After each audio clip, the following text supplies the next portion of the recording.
নমস্কার, তাপসী রান্নাঘরে সকলকে স্বাগত। শুরু করছি নতুন একটা দিনের নতুন একটা রেসিপি।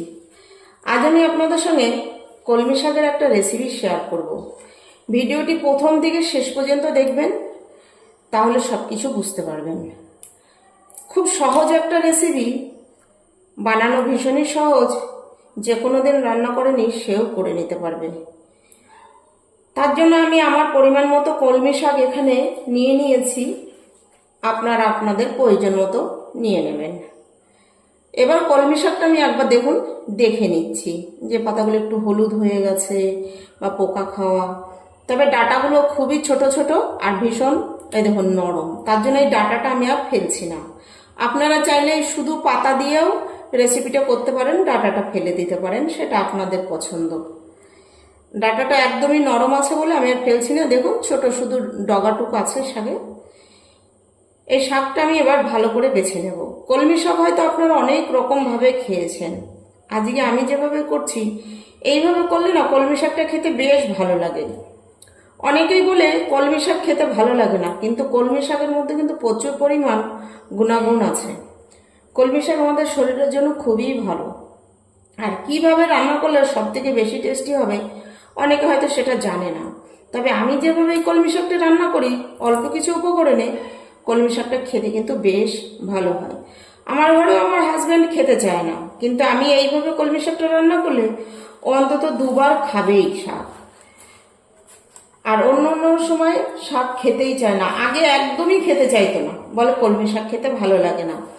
যবে থেকে আমি এইভাবে রান্না করা শিখেছি বা করছি, তবে থেকে কিন্তু ও কলমি শাক রান্না করলে দুবার খায়।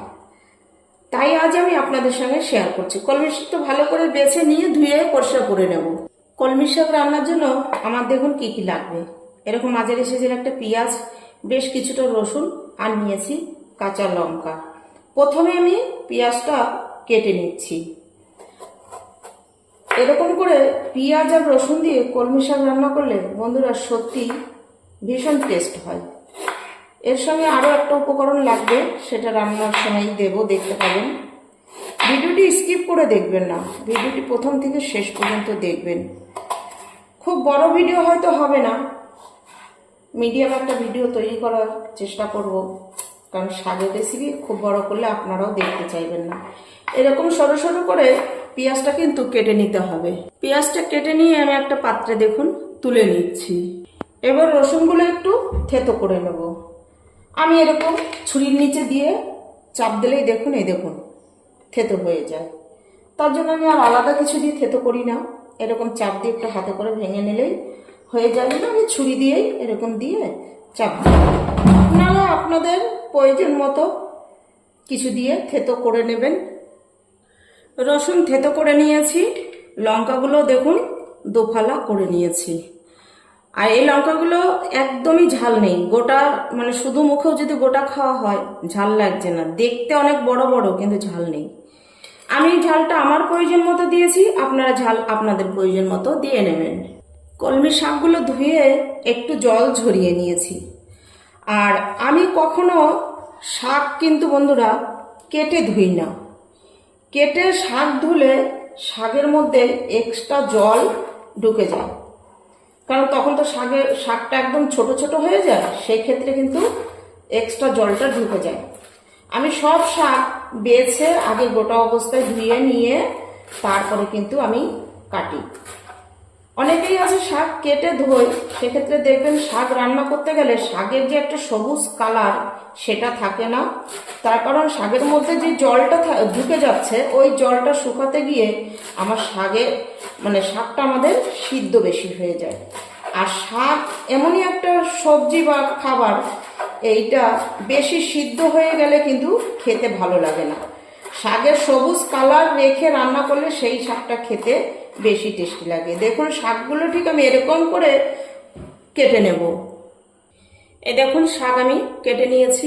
রান্নার জন্য কড়াই বসিয়ে দিয়েছি। এবার দিয়ে দিচ্ছি এখানে তেল, পরিমাণ মতো তেল এখানে আমি দিয়ে দেব। দিয়ে দিচ্ছি দেখুন ছোট চামচের হাফ চামচ পাঁচফোড়ন, দিচ্ছি দুটো শুকনো লঙ্কা। ফোড়নটা আবার কয়েক সেকেন্ড নেড়ে নেব। ফোড়ন হয়ে গেছে, দিয়ে দিচ্ছি প্রথমে থেতো করা রসুন। এই রসুনটা দিয়েও হালকা একটু বাদামি করে ভেজে নেব। এই দেখুন রসুন দিয়ে হালকা বাদামি করে ভেজে নিয়েছি। এবার দিয়ে দেবো কেটে থাকা পেঁয়াজ আর লঙ্কা। এবার পেঁয়াজটা হালকা লাল করে ভেজে নিতে হবে। আশা করছি আমার আজকের রেসিপি আপনাদের কাছে ভালো লাগবে। এই রেসিপিটি ভালো লাগবে একটা লাইক কমেন্ট করবেন। আপনাদের একটা লাইক একটা কমেন্ট আমাকে নতুন নতুন ভিডিও করতে উৎসাহ দেয়। রেসিপিটি আপনাদের কাছে খুব ভালো লেগে থাকলে বেশি বেশি শেয়ার করে দেবেন। এই দেখুন পেঁয়াজ আমার হালকা লাল করে ভেজে নেওয়া হয়ে গেছে। এবার এখানে আমি দিয়ে দেবো শাক। পেঁয়াজটা যেন কড়া লাল না হয়ে যায় সেই দিকে কিন্তু অবশ্যই খেয়াল রাখতে হবে। পেঁয়াজের যে একটা স্বাদ বা সেন্ট সেটা যেন একটু থাকে, তার জন্য কিন্তু হালকা লাল করে ভেজে নিতে হবে। আমার নতুন বন্ধুদের কাছে একান্ত অনুরোধ আমার চ্যানেলটি সাবস্ক্রাইব করে আমার পাশে থাকুন। পাশে থাকা বেল আইকনটি প্রেস করে নোটিফিকেশনটি অন রাখবেন। যখনই আমি এরকম নিত্য নতুন রেসিপি আপলোড করবো পৌঁছে যাবে সবার আগে আপনাদের কাছে। এবার দিয়ে দেখুন আমি ফোড়নের সঙ্গে বা পেঁয়াজের সঙ্গে ভালো করে শাকটা মিশিয়ে নিচ্ছি। এবার দিয়ে দিচ্ছি নুন পরিমাণ মতো। তবে শাক ভাজায় একটু নুনের পরিমাণ প্রথম দিকে কম দেওয়াই ভালো।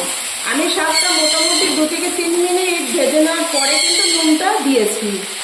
দিচ্ছি সামান্য একটু চিনি। একটু চিনি দিয়ে কলমি শাক ভেজে দেখবেন। যেহেতু কলমি শাকের মধ্যে আয়রনটা বেশ ভালো আছে বা ক্যালসিয়াম ভাবটাও কিন্তু অনেকটাই বেশি, শাকের যেহেতু অনেক উপকারিতা আছে, তার জন্য কলমি শাকটা দেখবেন একটু কষ্টে কষ্টে লাগে, খুব একটা মিষ্টি ধরনের শাক না। তার জন্য একটু চিনি দিলে শাকের টেস্টটা বেড়ে যায় দ্বিগুণ। আর আমি যেভাবে কলমি শাকটা রান্না করছি আপনারা অন্তত একদিন করে খেয়ে দেখবেন। একদিন করে খেলে এর স্বাদ আপনাদের মুখে লেগে থাকবে। আপনারা কলমি শাক বাড়িতে আসলে এইভাবেই রান্না করবেন। এই দেখুন আমার শাক ভাজা কমপ্লিট। শাকের কালার কিন্তু ঠিক আছে, আর দেখলেই বুঝতে পারবেন এরকম কড়াইতে হালকা হালকা লেগে আসবে, আবার পরে তেল ছেড়ে দেবে। আর তার থেকেও বড় বোঝার উপায়, এই কলমি শাক ভাজা হলে কলমি শাকের সুন্দর একটা সেন্ট ছাড়ে। এত সুন্দর একটা সেন্ট বেরিয়ে আসে তখনই খেতে বেশ ইচ্ছা করে যে এখন একটুখানি খেয়ে নিই। আপনারা এইভাবে কলমি শাক না খেয়ে থাকলে অন্তত একদিন করে খেয়ে দেখবেন। আশা করছি ভালো লাগবে, খারাপ লাগবে না। এবার দেখুন আমি কলমি শাকটা নামিয়ে নিচ্ছি। এই দেখুন হয়ে গেল স্বাদে গন্ধে ভরপুর কলমি শাক ভাজা রেসিপি। আপনারা অন্তত একদিন করে খান, তাহলে আপনারাও বুঝতে পারবেন আমার আজকের রেসিপি কীরকম লাগলো। লাইক কমেন্ট করে জানাবেন। রেসিপিটি ভালো লাগলে বেশি বেশি শেয়ার করবেন, চ্যানেলটি সাবস্ক্রাইব করে আমার পাশে থাকবেন। আজ ভিডিওটি এখানেই শেষ করছি। ফিরে আসবো নতুন একটা দিনে নতুন একটা রেসিপি নিয়ে।